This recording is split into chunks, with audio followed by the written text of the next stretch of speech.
로 모시겠습니다. 큰 박수 부탁드립니다.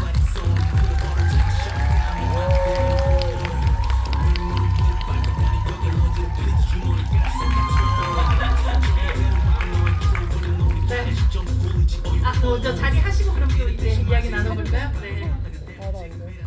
또 클래스 2의 배우분들이 또 꽉 채워졌습니다. 또 다른 기운이 좀 느껴지기도 하는데요.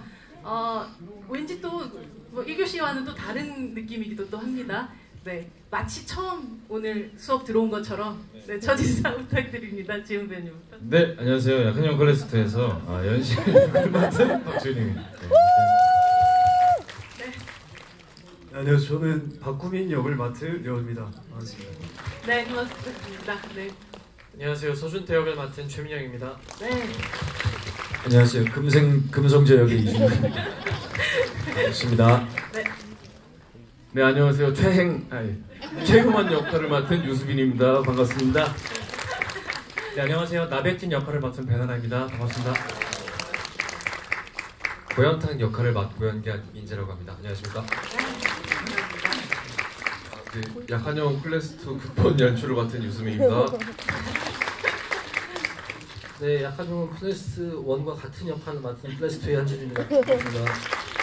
뭔가 선생님은 바뀌지 않는 수업이 다시 시작된 그런 느낌인데요. 한준희 기획총괄님께 네네. 먼저 딱 질문을 좀 드리고 싶은 게 사실 모든 성공한 시리즈 1편이 성공했었을 때 2편은 너무나도 큰 부담으로 다가오게 마련이잖아요.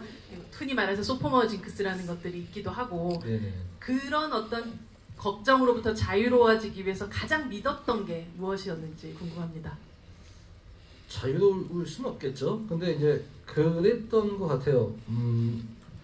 제일 믿었던 건데 유수민 감독님이 아무튼 계시고 그리고 박지훈 배우님이 계시고 뭐 그럼 둘이 알아서 잘 찍겠지라는 생각을 하면서 역시나 알아서 잘 찍어주셨다고 생각을 하고요. 동시에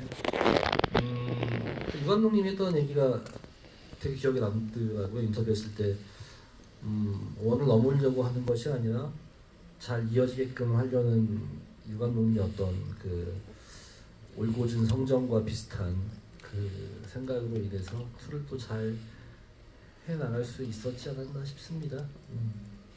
원을 뛰어넘는 게 아니라 원과 투를 잘 잇는. 이제 유 감독님 명언 처음 했던 얘기입니다. 네, 그렇다면 유 감독님 사실 이게 또 두 개가 이어지는 것에 보면 클래스 1에는 데미안의 문장으로 이 시리즈가 열렸었고 클래스 2는 호밀밭의 파수꾼의 문장으로 열게 돼요.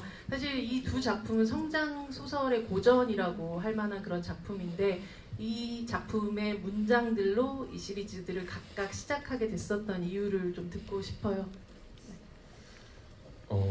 네, 일단 두 문장 다 어떤 그 시은이의 상태나 이야기가 가야 할 방향, 뭐 이야기의 주제 그런 것들을 좀 잘 드러내는 문장이었다고 생각을 해요. 그러니까 뭐 클래스 1의 새는 알을 깨고 나온다라는 게 되게 우리가 모두가 알고 있는 말인데, 그러니까 저는 클래스 1에서 시은이가 마지막에 창문을 깨잖아요. 네. 근데 그 깨기 전에 연시은과 깨고 난 후에 연시은은 다른 사람이 되었을 거라 보거든요. 그러니까 어떤 많은 슬픔과 죄책감과 뭐 고통 같은 것들이 이 마음에 되게 굳은 살처럼 배겨졌고 그래서 조금 더 어른에 가까워지지 않나? 그래서 뭐 성장통 뭐 이런 얘기를 했던 것 같아요. 그래서 클래스 2의 호밀밭의 파수꾼의 그 긴 문장 또한 시은이가 이제 달라졌고 그가 하려는 행위와 그가 하려는 방향성 같은 게 이제 뭐 지켜야 한다, 그러기 위해 뭐 싸워야 한다 이렇게 바뀌어져서 그런 것들이 좀 잘 표현된 문장이 아닐까 싶었습니다. 이 시리즈 덕분에 저는 다시금 데미안이라는 책을 꺼내 보았는데 거기 마지막 문장이 이렇게 끝나더라고요. 붕대를 감을 때는 아팠다.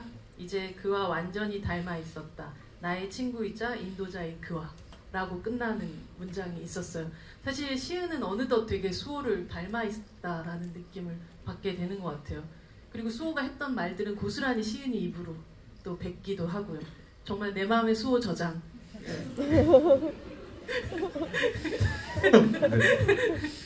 생각하면 같이 어떻게 보면 수호라는 캐릭터가 자기의 마음속에 한 트랙으로 계속 같이 가고 있는 느낌 같은 걸 받으면서 연기를 했지 않았을까 싶기도 했거든요. 네, 저도 그렇게 생각을 했었습니다. 무의식적으로 계속 찾는 이유, 수호가 내뱉은 말을 시은이가 다시 내뱉을 수 있는 이유는 그 마음속에 수호가 자리를 잡고 있었기 때문에, 그리고 그게 너무나 아픈 또 상처고 트라우마고, 그러니까 무의식적으로 계속 그래서 찾는 것 같아요, 시은이가.